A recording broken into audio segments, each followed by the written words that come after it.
porn is not the problem. That's what I heard Heidi Erickson say as we recorded this podcast. Heidi is a Christian counselor who specializes in helping couples whose marriages are being destroyed by pornography. Her statement didn't sound quite right, so I asked her to explain it. Here's what she said. She said, porn is not the problem. It's the solution. And she explained that people use porn to cope with stress, exhaustion, loneliness, isolation. It's where people go to escape real life. And at the end of the day, porn and all other sin is the solution to a heart problem. The heart problem is this: I am not fully satisfied with God. Well, Heidi, thanks so much for joining us again. I can't tell you how much we appreciate it. Of course. I'm so glad to be here again. It was really fun last time. We really enjoyed it. And I know what you had to say is impacting a lot of people. A topic that, as we introduced this, in our introduction, we just said, these are things we don't like to talk about, but we've got to talk about. And sometimes we don't talk about things until something has blown up, and then we have to address it. And so much better that we hit these things early on. So I encourage everyone to listen to the first two podcasts that really set kind of set the stage for what we're going to talk about today. And in those, we just talked about the prevalency of pornography, the availability, the affordability, the anonymity today that people can use. And you, Heidi, made this great statement that a lot of people addicted to pornography are really isolated in friendships. They may look like a life of the party, but they don't have that one good friend or two good friends to talk to. Just as we start today, if you just mention that. Yeah, that's something that I've picked up with my clients. So a lot of, whether I'm seeing the woman who's a partner of a sex addict, or if I'm seeing the person identifying with problematic sexual behavior, either way, the guys do not have good friends.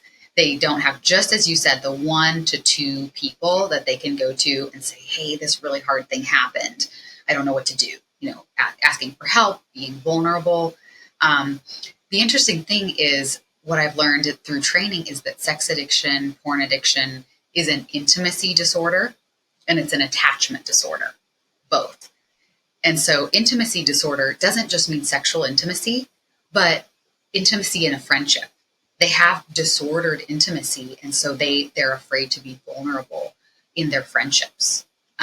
So they don't have that. They're afraid to call that person. They're afraid to put themselves out there and make that connection. And so it's kind of this cycle, because it's isolating. And so the porn is isolating, it's one-on-one with the computer, and then, or can't in most cases. And so that's isolating. And then they feel shame about it, and they have this intimacy disorder. And then it just kind of perpetuates because they don't have the friend to go to say, hey, I'm struggling with this. And they don't want to tell their wife. They don't want to tell their friend. It's like a petri dish that just grows and grows. Okay, so Heidi, we're gonna hit this topic today: how pornography impacts relationships. And I want us to start with young adults who are in dating relationships, and some things that they should be concerned about looking for in their partner. And, I think 40% of women view porn as well. So it used to be just, this is a guy thing. Now with the availability and affordability and anonymity, everyone, participates in the negative way. I'd like to start with the young adults. And so I was just teaching a class of 100 18 to 21-year-olds in Florida this past week. And we had a great time. We teach through 1 Corinthians. So when you teach through 1 Corinthians, every sin that you can think of is it was going on in the Corinthian church. So we addressed them all. We addressed pornography. So I want you to stand before that group, and you're going to give one of this. I'm going to hand one of these sessions over to you, and you're going to talk to them about, okay, here are the issues. You're young adults. You're building relationships. You're friends. You're starting with a friendship, and then a commitment, and then the physical relationship follows after marriage, or should. When it comes to pornography, what are some of the things that you need to be concerned about? And what would be some of the things that maybe would be red flags in the relationship that you might say, oh, that could be a tip off. It may not, but it could be a tip off that I need to at least have a conversation with this person regarding what they're viewing. Sounds like a nice experience that you had with that group Yep. of people. So one of the first things I would say, it doesn't have anything to do with sex or pornography, and that is look for, just in the whole character of a person, honesty, authenticity, and transparency.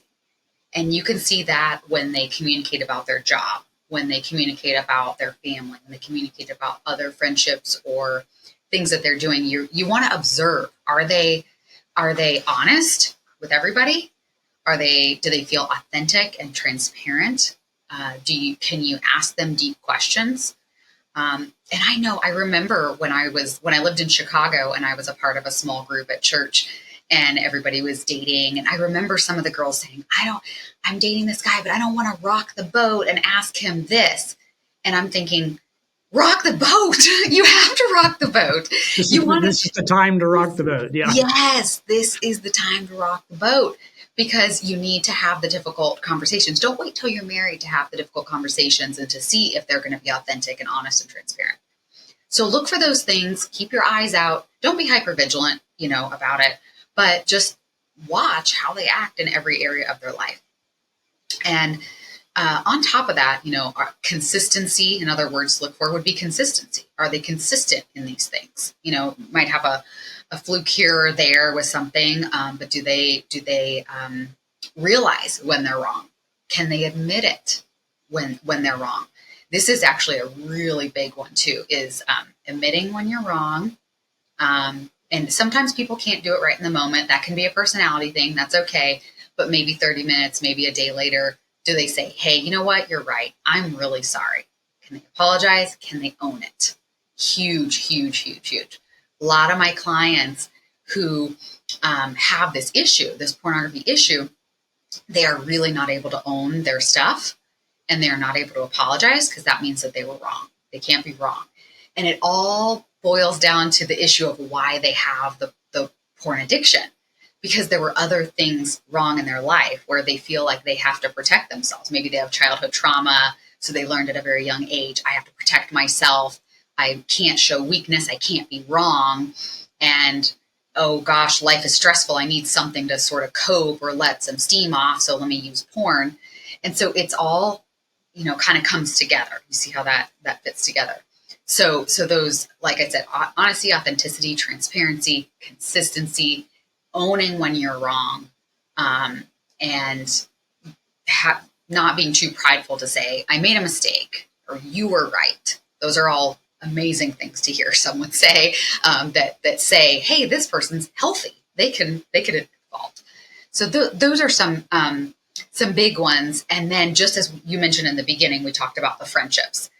Definitely, when I am working with young women, maybe it has nothing to do with pornography, and they are dating, I ask about their friendships.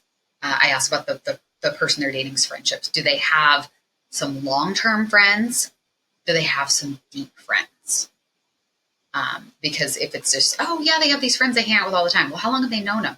Oh, 5 months. And then before that, they were just another 5-month-old friend and another 5-month friend, kind of looking for those things. Those are really not related to pornography, but those are really good indicators that you have a healthy person that you're with. So what I hear you saying is, the issue of pornography is, there's a lot of levels to this thing. It's not just, you're viewing something you shouldn't view, or you're engaged in something you shouldn't be engaged, but not but. And before that, emotional issues, friendship issues, lack of transparency, a lack of honesty. I love what you say that if a person can't apologize for something, if they're that's an issue. That's a big problem. So many things go into this. So we do this thing. I do this thing with young people. I just did it with this class. We use MATE, MATE, as an acronym to say, okay, I'm in a relationship. Here are the things I must have in a relationship. And so everyone always says, oh, they must be a believer. Okay, that's a give me. What are the other ones? And some of it, is their personality, just personal things they desire. Add-ons, these are the things I really would like to have. Doesn't matter as much. Take it or leave it. They have a tattoo. I'm not worried about that, And then we always talk about end of the road. End of the road. And I say the end of the road are those things that it's the day of your wedding and you learn of this thing, you call off the wedding. End of the road. Is pornography an end of the road issue? That's a wonderful question. And it is, of course, very loaded to say, because there's no one exact answer. I would say 100% is a postpone. I don't care if you lose your down payment on everything, you have to postpone the wedding. And I would say that more directly. I can speak more directly to you right now. You're not my client. And so with clients, you have to be we don't make decisions for them. But yes, it is not worth, making sure that band, that you don't lose money on the band. This is something that is so crucial to figure out because not everyone chooses to recover. So I want to make that clear. You can recover. I know so many people who have the most beautiful and rich lives that have this addiction that they keep under control, and they have a more transparent life, a deeper relationship, and even physical intimacy with their spouse that they cheated on or that they were the chronic porn user during the marriage. But they sought treatment, they sought the right help, they did everything. I like to say they took the full prescription and they stuck with it, and they turned their life around. So it doesn't mean you call off the wedding and you run away and you never see that person again. It means you postpone the wedding and you get these things under control. And if you have any shame about that, you gotta put it aside, because it is so worth it to know that to confidently marry someone that is going to be faithful to you and that is going to uphold the same values that you uphold. So it could absolutely be a call off the wedding, but I would say to people, and I have had this conversation with clients, you don't have to call off the wedding. You don't have to, but you know what? I think postponing is a really good option for you, because then you're just saying, wait, let me see. And I tell the women, and I do have female sex addict clients too, but usually when I'm talking, it's more of my clients it's the male sex addict, the female partner. And I have had, I'll say, just watch them, watch their behavior change. They start to apologize. Once they're in therapy, once they're in the right kind of therapy, they start to apologize. They start to be able to admit when they're wrong. They start to say, I'm scared, or they use vulnerable. That's another word I didn't say earlier, but I love vulnerability is huge. They start to say things like, I'm scared, I'm worried. They're not so fixated on, I have to be strong, I have to be bulletproof. Once they get into real recovery, they're more vulnerable. So you can see those changes, and then, hey, you can pick a new wedding date. Or if they are if they're not going to any men's groups for this, they're not going to therapy, they're not going to maybe SAA meetings, and they're not changing, then you're going to be really glad that you postponed that wedding, because you're not going to book that date. And so I love your answer. You're not saying you're not getting married. You're just saying we have some things to work through. And if I'm just learning this the day of the wedding, I got to go back and wonder if everything the honesty issue, the vulnerability issue, the transparency issue, the authenticity is the other Yep. one, being authentic. So Heidi, I can hear some guys saying, and I've stood in the pulpit and said, wives, I just need to tell you something. Your husband loves you, and God has wired him in a certain way. And so most every guy out there, I'm sure maybe there's one who doesn't, but most every guy out there is going to have temptations. That doesn't mean they're following through with them, but I just want to let this out there. Everybody is going to have, that's the way visually wired. That's the way God has wired us. I'm not saying you follow your fleshly desires, not saying that, but just saying pray for your husbands because that's a temptation. But I can also hear guys saying, Heidi, just time out. I got an issue, but I can't tell my wife. I don't think she would understand. She would take it as it would be so hurtful to her. She wouldn't understand. So you want me to be transparent. And yet if I'm transparent, this thing could blow up, bigger than I feel like it is now. So do you want it to blow up now in a, I don't know how to say the size of an explosion. Do you want to blow up in a size 5 explosion, or do you want it to blow up in a size 10 explosion? Maybe that, I don't know how to explain it, but usually what I say is, a lot of people try to avoid the disappointment and the backlash now. And I say, hey, I know it's hard. Have the hard conversation now. If you wait 1 year, 5 years, 10 years, it's going to be that exponentially worse. If you add 10 years of marriage, a dog and 5 kids, whatever everything that that you have built, it can be so much worse. It's so much better you want to give your spouse the option. You want them to choose you. And how beautiful is it? I do have couples. I can think of a few of them who have postponed their wedding, done the work, had an amazing relationship, and got married and have thriving marriages. How much more beautiful is it for this guy that you're saying, Heidi, I can't share this. How much more amazing would it be for that guy to know that with all my flaws, everything I stuffed in the closet and in the basement, she knows it and she chose me. She wants me. She loves me. Wouldn't that be so much better than to your whole life have a secret? Yeah. That's good.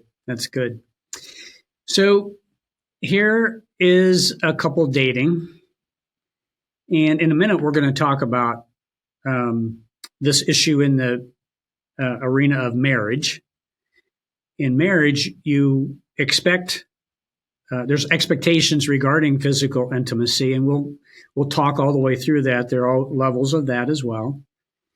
But in a dating relationship, there shouldn't be physical intimacy, and so since that's not happening anyway, are there other things that a couple should be looking for that could be red flags? And I love what you say. There should be honesty. We got that. There should be authenticity. There should be transparency. I admit when I'm wrong. Vulnerability. Anything else that might be a red flag in a relationship that would just say, okay, I'm not making any accusations here. It's just a cause for pause in my thinking, and I need to really think about this. Other things that pornography can cause. A lot of people describe it as a feeling of a wall between the couple. Whether they're dating or whether they're married, it's they're shut down emotionally. And I talked about the isolation, talked about not having friendships, not wanting to be vulnerable, not admitting wrong. So they're shut down emotionally, and there's a wall between them. And usually the wife, in the types of relationships that we were discussing, the wife is the one who notices that and feels that first. And the feeling of checked out, there's a wall between them. So that is definitely a flag you want to address. And this is where you want to rock the boat.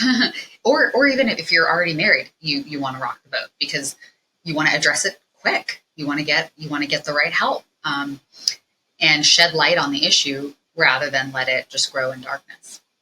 So a couple more things to answer your question. And this was actually a pastor who has my same credentialing, who's a CSAT.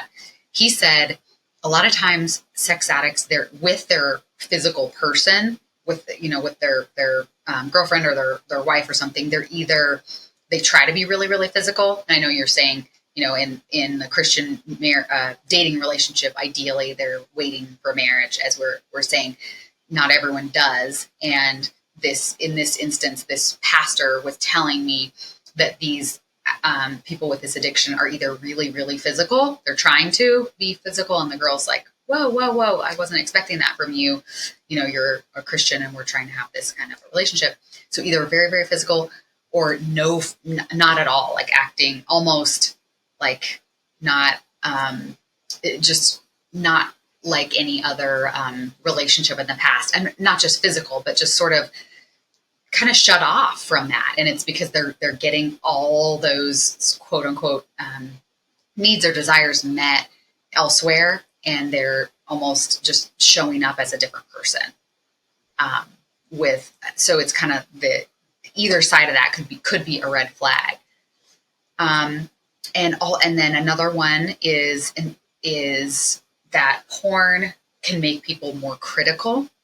This is a very, very common one that I see. They're critical, rude, impatient, and lacking empathy. Those are very, very common.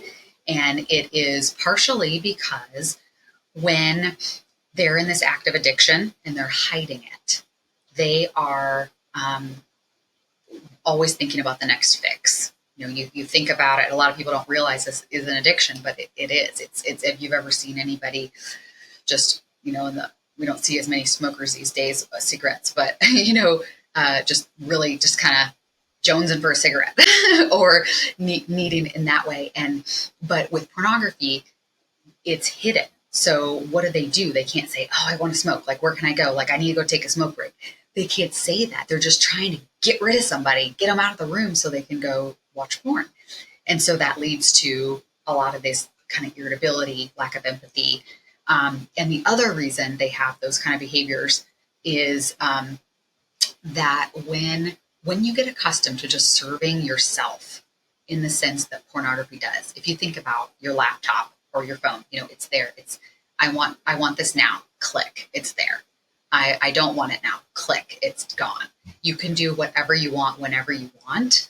And that's not real life. But when people get accustomed to that, they sort of it bleeds into their lives, and they want their wife to be the same way or their children to be the same way. It's like, I want this behavior now for my kids. Click. It's not working. I'm mad because this is what I'm accustomed to, and I'm not living in real life. I'm not living in reality. You see what I mean? Yeah. As I'm listening to this, and I know we're talking specifically about pornography, but man, anytime you were dating someone and they were shutting down emotionally, or they didn't have any friends, or there was a lack of empathy for anything. I mean, who knows what's behind all that? But those are things right there that are red flags in a relationship. So I think what you're saying is so wise. There may or may not be pornography as well, but these are things that in any relationship you would want to say, okay, time out. If I'm dating someone and he or she has no other friends, I got to stop and think through that just a little bit. Mm-hmm. Mm-hmm. Yes. So really like that. This is all all so it looks at everything in a whole, not just parts. Right, right.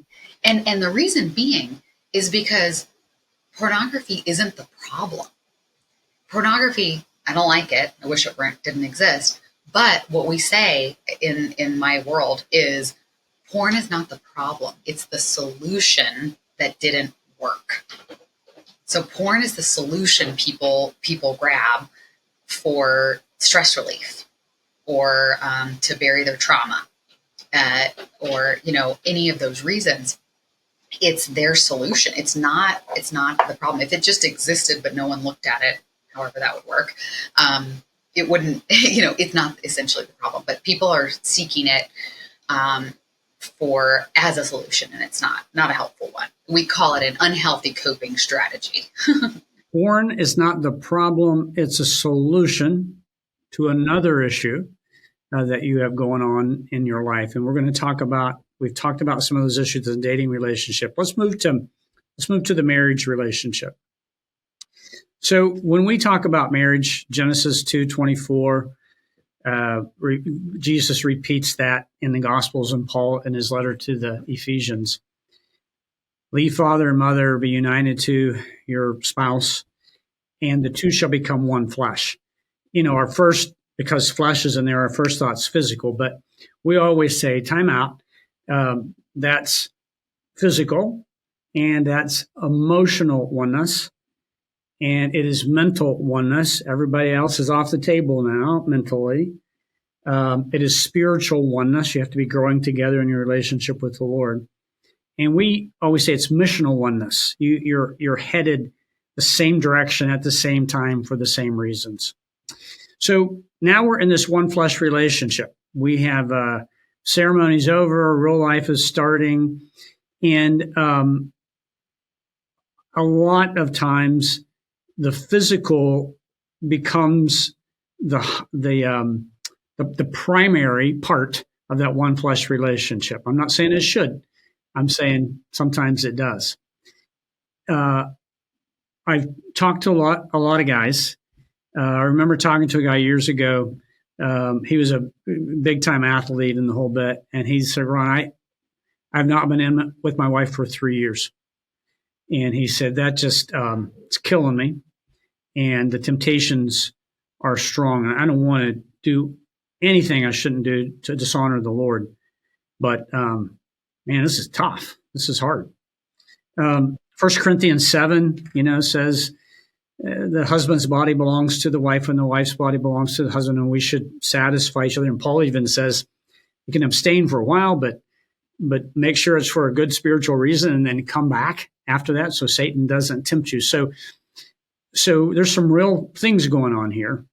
Talk about at the same time, Heidi, I think there are some writers, and you and I have talked about this before the podcast, that it's almost like, okay, wives, satisfy your husband and all will be well. And that's not what Paul's saying there. So help us with that 1 Corinthians 7 passage, satisfying each other. And then we'll get into some other challenges, but it does start there with Paul. Right. Yeah. So I think we're going to get into two things. Like you said, some of the issues when you're using that athlete example, we'll get into that. But first, let's switch gears to address that verse. You're right. Relationships will be so much happier and healthier long term if you acknowledge both people in the emotional and sexual intimacy. It is true. Some authors that I won't name have really focused on like as if sex is just for the man, and that causes a lot of problems because it sets up a power dynamic that's not healthy. It sets up for the sexual experience then for the man to not focus on the wife at all. He's very selfish and thinking this is for me, this is about me. Then he's not going to, make it mutually beneficial. And then that's going to build resentment for the wife if she feels like this is my duty and this isn't for me at all. But rather, coming together and, meeting each other's needs and making it something that is beautiful for both people, and really communicating about that is really important. Just focusing on that it is not, if we get caught up in anything in our marriage being one-sided, it's going to build resentment. There's going to be the one doing the work and the one getting the benefit. That's not going to work, unless you really divvy it up, like he does the dishes and she does takes out the trash, something like that. But in this situation, it is much better, and will lead to long-term happiness if you're seeing each other as having similar needs and communicating about it. So you have some great things to teach on regarding this issue in marriage, and I love that you really there can be a physical issue, but it's not just that issue. There are many more things going on. So how do you get a couple? We'll get some free counseling from you, okay? You get a couple sitting before you, and they say, "We're not being intimate at all. That's our problem."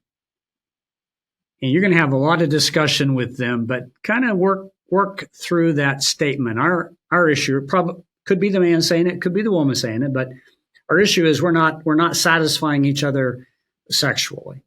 Where are you going to start with that conversation? Mm-hmm. Well, I would say, okay, so I would have a lot of questions because we want to get to the bottom of it. So I would say, okay, so it sounds like you want to, you're coming to me. This is the case, and you're coming to me. So I'm assuming that you're wanting to get there. Is that right? And, wanting to check in with both partners with each thing, and then I would probably first rule out anything physical. There can be all kinds of physical reasons, whether it's on both sides. A more common issue that I see is physical pain during sex for women. But also with porn use, a lot of times I don't know if we talked about this in another podcast, but porn-induced erectile dysfunction. So sometimes when they watch so much porn, then they're with a partner and they're not able to perform because it's not a porn video that they're used to. So that can be a reason that they're not, having intercourse.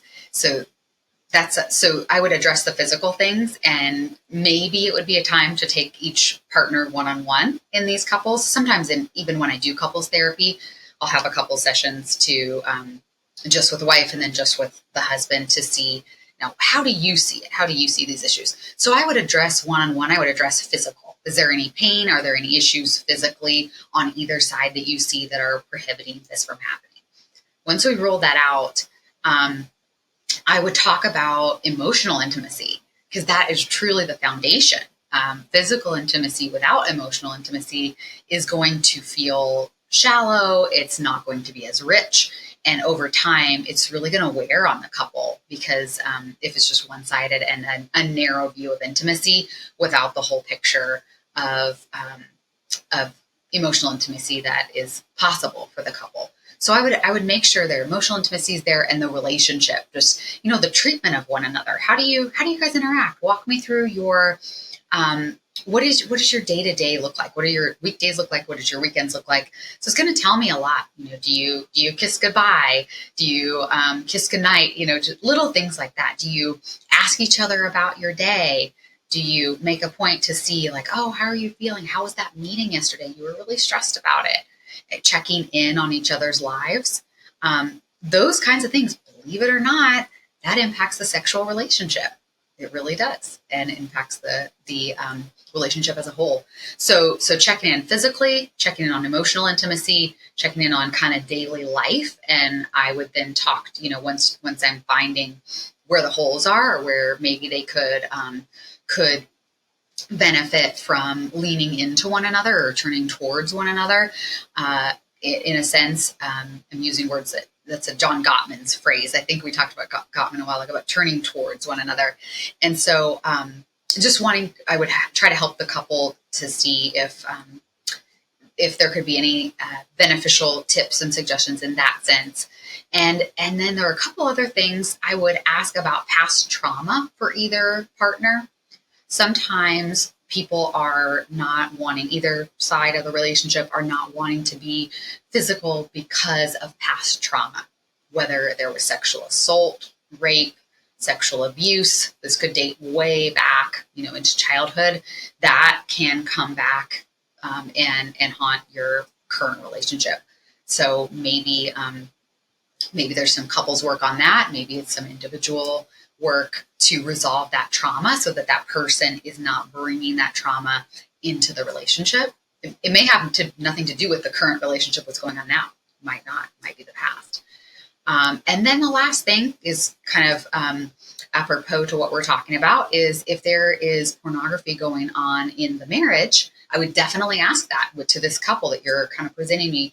I would say, tell me about any pornography in your marriage, or individually. And because sometimes the one using porn, it's a lot of times they are sexless marriages. Believe it or not, you think sex addict sounds like it's happening all the time. It's actually usually a lot of times it's not. It's the reverse. And so it could be because he's not into it. I'm using he and she in this situation, but it can go the opposite direction and all kinds of ways. So it could be because there's porn and he's just not interested. And on the other side of things, if she knows there's porn and she's very, very hurt by it, she can say, no, don't touch me. And that makes sense too, because she's feeling betrayed and cheated on in that sense. So those are some keys that I would want to cover, and asking questions. It's just not that simple. A lot of layers, a lot of things to think about regarding a lack of intimacy in a relationship. Okay, so Heidi, a lady comes home, a wife comes home, and she goes into her husband's office, and his computer's on, he's gone, and she's going to pay the bills or check something out, and she sees that he's involved in porn. What does she do? I've heard this story so many times, honestly. So I think the first thing that you would do is call someone you trust, and just someone who isn't going to judge you, and just to be there with you, because the first thing you're going to feel is immense. It's either going to be pain or anger, one or the other, probably both, but one is going to be primary, and you need somebody to help support you, because you can't go right into the intellectual thinking of, let me find a proper therapist to help me deal with this. No, you need the immediate support and help right then. But then the next thing, once you're kind of get back on your feet a little bit, is looking for a therapist with this kind of specialization. So what I have is a CSAT, Certified Sex Addiction Therapist, or there are many others, CPTT, Certified Partner Trauma Therapist, things like that. But you want someone with this experience, because there are other therapists, general therapists, who don't specialize in this, just like I refer out for certain things. I don't do serious eating disorders or things like that, for example. So you just have to know what the therapist specializes in. And because general therapists, I've had clients come to me and say that their husband it was a little porn. How much porn? Oh, that's not that much. That's not bad. That's pretty typical, so they'll be, the wife will feel kind of gaslit in those situations. The husband will feel validated in his addiction. So it's really important to find the right help. Those two things, and then boundaries and self-care. So boundaries are, you probably work with a therapist on that, but it is okay to say no porn in my marriage. No. And guess what? It's okay to kick your husband out of the house for a time. I hope that's okay with you, Pastor Ron, but in my book it is, because Sometimes that's what it takes. It's what I say is for in boundaries are to keep the person safe. And so think about if you come home and, there's been your husband was in alcohol and is completely drunk. You don't want to just go to bed as usual and sleep next to them. And, you might feel, if they're an addict and this is habitual and it's causing a lot of trauma, you may say, go to the guest room. I'm not wanting to sleep next to you right now. I think things like that. So the same thing is their neurochemicals are changed when they're using their addiction. So really who's before you isn't the spouse that you love, it's your spouse on some kind of drug or pornography, which acts as a drug. And so it's okay to have boundaries to say, porn is not okay in my marriage. This is what I expect that, I want you to be in therapy once a week. I want you to find this therapist by this date, things like that. I help people with boundaries all the time, and they can feel harsh or severe at first, but it's really important to be very, very clear. And as the person gets into recovery, they can, you can kind of peel back some of those boundaries and they don't feel as harsh, if you will. But what I hear from Christian women is that they feel like, oh, it's not loving. I need to just love and forgive and turn the other cheek and allow these things. Well, it's loving to insist that your husband gets the help that he needs for your marriage. Jesus doesn't want him using porn either. And he doesn't want you to suffer because your husband's using porn. And so it's loving to insist on some of these things. Do you talk to a lot of women who they learn their husband has a porn problem, addiction, and they don't address it because they're just fearful they're embarrassed. They'll know he'll respond in a negative way, an angry way. They don't know if he'll go to therapy. So now, there could be, a divide, kind of a loggerheads there. What do we do next? And they just kind of live with it. Yes, it happens. It happens. Some people are so busy, whether it's their job or their kids, and they just bury their heads in the sand and try to pretend it didn't happen and hope it'll go away. And they always regret that. So they come to me years after that has happened, after they buried it for a while, and the problem then has gotten worse, or they then have carried their own trauma and hypervigilance for a number of years instead of getting help right away.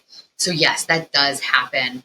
And I would just say, some people will go on leave from work to try to get this under control because both parties need some help at this point.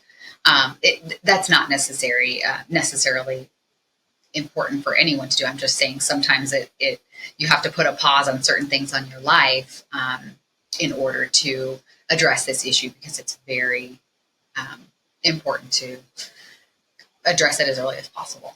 Heidi, we did a podcast with a couple. It's been a few months ago, and he was alcoholic, kind of the hidden alcoholic where no one really knew, and it was kind of binging on the weekends. And his wife put up with it, and then one day she was out working. He was supposed to be watching the kids. He got drunk, and small kids are now in the house with no supervision. And nothing happened to them, but just her realizing that this was a dangerous situation. So she said, okay, that's it. And she called actually the pastor of their church. And there was some confrontation. And he said, I was angry when she did that. But they sat there saying that was what turned our marriage around. When you said, you got to deal severely with this, I just had a conversation a few weeks ago with a guy who was into porn. He was an addict. He now runs a ministry to men who are in addiction. And he said, if you don't deal with it, he said, there's this pattern, there's pornography, and then there's that satisfies to some extent, and then there's a massage. You go massage parlors, and then you go to other places you shouldn't go, and then there's an affair. And he said you can just, people who don't deal with it, it just doesn't, addiction doesn't stop. Wherever addiction is, it doesn't stop there. And so, when I heard him say that, and then heard you say that, it just makes so much sense. Okay, time out. This is not a good route we're on. We have to do something severe. And back to that couple, for her to call the pastor and say, you got to come over and confront this situation. That was the wake up call he needed to say, man, I got to turn some things around. Absolutely. And I just want to emphasize to the Christian women who are feeling like they want to be the perfect Christian wife, it is loving to do those things, to have those interventions. It's uncomfortable. He's not going to like it. He's going to be mad, but it is a Christian thing to do. It is a loving thing to do. Just as you said, Pastor Ron, that sometimes that kind of thing is needed, and it usually is somewhat. I shouldn't say that. A lot of times, it is the partner who helps the spouse hit rock bottom. If they say, "Oh my gosh, my wife is saying you can't see the kids," in your alcohol example, you can't be alone with our children. You can't be alone with your own children. Well, that's wise to say that. That's very wise to say. And he might think, oh my gosh, I can't, that's not the father I want to be. That can help him. So in that sense, in that case, her boundary helped him hit rock bottom and then get into recovery. So I see that a lot. So Heidi, this is a big issue, and there's so many aspects to it. There are some listening, men and women, some men who say, okay, this is not just that secret sin I had going on. It's that, but much more. And that frightens me. That's scary to me. Some women are saying, oh man, I see some symptoms here, and I just want to have a good, honest conversation. When we do these podcasts, we don't like to bring up topics and not offer next steps. So your counseling center, Nova counseling.org. .com. Right? NovaCounseling.com. Mm-hmm. NovaCounseling.com. NovaCounseling.com. Talk a little bit about that person who says, okay, I got to make that call. Some people say, when I make the call, then what happens? Just kind of talk through the next steps and give them some assurance of, next steps, and we're going to do this thing together. Yeah, absolutely. Yeah, so I'll walk you through the way it is for my website, for example. Other people's might be different, and I'm not the only one out there for sure. But yes, my website has, click now and enter your information that emails me immediately, and myself or someone else at Nova gets back to you as soon as possible and kind of inquires about what your needs are. And then I usually follow up with a text or a call, whatever I have time for at that time, and get a little bit more information. And I like to do a quick 15-minute call if I can before getting people into our system and scheduled and rolling. And so that's kind of the, just that first touch. You might get an email, text, call, or a combination of those, and before you have the information you need, and then you make the decision if myself or someone in my practice is who you want to see, and then just get scheduled. And usually people start out with once a week and kind of go from there. A lady's saying, I need help, but my husband doesn't want to come. Give her some advice. So yes, some women, I'm using the woman as the partner and the man as the addict, just for these examples. But, sometimes the women will say, I don't have the problem. Why would I go to therapy? He's not going to therapy. Why would I? I totally hear you. I get it. But what about if you're in a car and you stop at the stop sign and then you go and it's your turn and you get hit, you get T-boned by a big truck and you're hurt and you're bleeding and you know, have potentially some broken bones. It's not your fault. And that's really unfortunate what happened. It's terrible. But you're still going to need some attention. You need some medical attention. You need the right help, and you need to potentially rehab yourself back to being the way that you were before. So it doesn't mean you're at fault. It doesn't mean you have anything to be ashamed of. No one's pointing a finger at you. You just want to have the help and support that you need to deal with the situation that you did not cause, but that you find yourself in. And that's really important. Heidi, I want you to talk to some guys out there, and they're saying, you know, from the time I got my first phone, I've been looking at stuff I shouldn't look at, and I know I shouldn't, and I've repented a million times. And I mean, it'd be great if I could get involved and turn things around, but I don't think I can. I think it's hopeless. I stopped for a while and it comes right back. Hopelessness is a hard place to be, even as a believer with the Holy Spirit living inside of us. We can feel hopeless. Talk to that person and let them know there is some hope, and they can get healthy and move on with the right boundaries in the rest of their life. That's a really good example. I think that happens a lot. And what I would say is you've tried on your own and it hasn't worked. A lot of people do. That's what they do before they get into therapy. But it just means that you need a higher level of care, if you will. You're not able to do it on your own, and that's okay. A lot of things in life we can't do on our own, and we need to ask for help. So, you know, with some people, it's a temptation that just an accountability partner, maybe at your church, or someone that has the same type of situation, or maybe a different situation, you can be accountable and help each other, and that works for some people. For a lot of people with pornography, it's a whole different ballgame.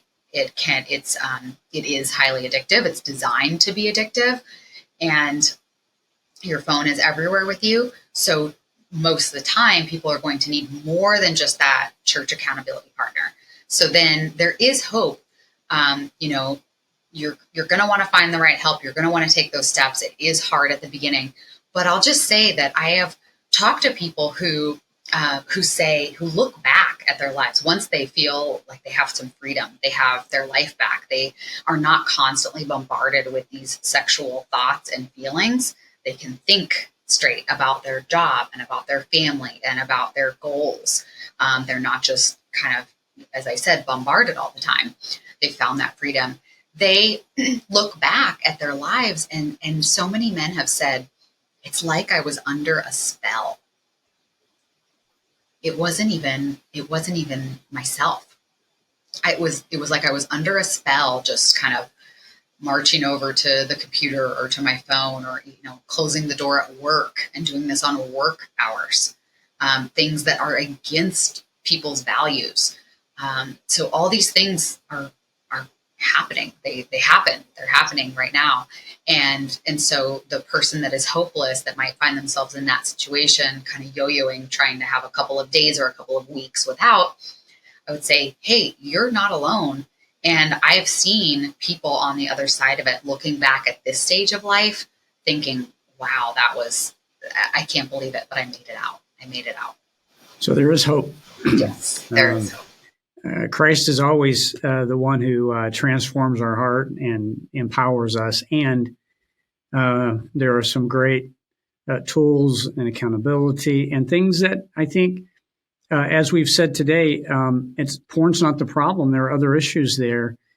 And if you just aim at that one problem, not dealing with the other issues, that's one of the reasons it keeps coming back and coming back. Yes. So, Heidi, is there anything, as we wrap up, is there anything else that you have kind of burning on your heart that you'd like to share? I think two things. I was going to say one more thing about the hope that you mentioned is that, you know, yeah, I think that hopelessness is very common. But the idea of neuroplasticity, meaning that the brain can change. So when you're stuck in the addiction, I kind of use an example of a spider web, and there are, all those lines going out. And right now in your addiction, I'm just talking to this person that you told me about. There's a super highway between your brain and porn, whether it's like, I'm bored, I'm stressed, I'm lonely, watch porn, in all those situations. That's a super highway. But if you do the right steps, take some time off of that, and it sounds like with a little extra help and therapy, and you're able to abstain, and you're creating new pathways in your brain, new neural pathways. You're taking up cycling again. You're starting to play pickleball. You're joined a small group at church. All those things. And you're strengthening those relationships. You're trying to be transparent and then live in line with your values. Those are beginning to be superhighways. And the one that was a superhighway to porn is slowly fading away. And I like to say it'll soon be, not soon, over time with consistency and hard work, it will be an old gravel road. It's always going to be there. It will be. And you could still get on that gravel road, but you want to abstain and not feed that superhighway, and you want to feed other superhighways. But the brain is plastic. The brain can change. So there is absolutely hope in that. That's great. That's great. And then the one other thing that was burning is something that we talked about prior to our other podcast. And it was you mentioned something about expectations and how pornography shapes your expectations going into marriage. And I thought that was a really good thing to talk about. And I just noted that porn isn't real life.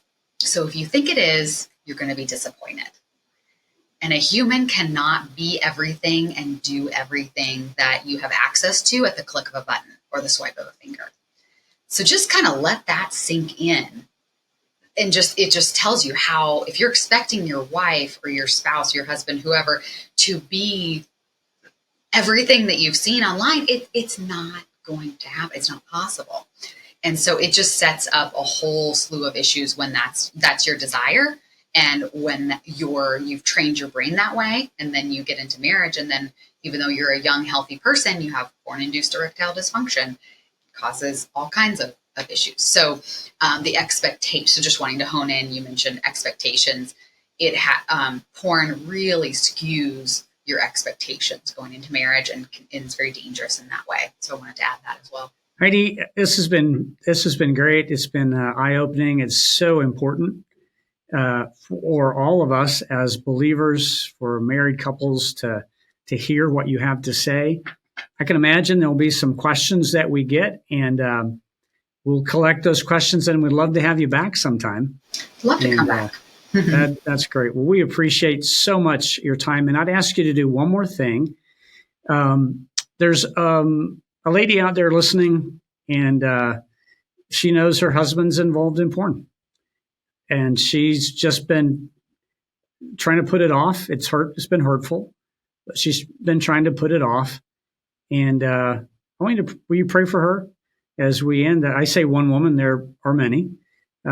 Pray for them as we wrap this up, and just let them know that they're not alone, and God's on their side, and there's help for them. I would love to pray for these women. Dear Lord, God, right now I just ask you to come and just lay your hands on these women who are listening.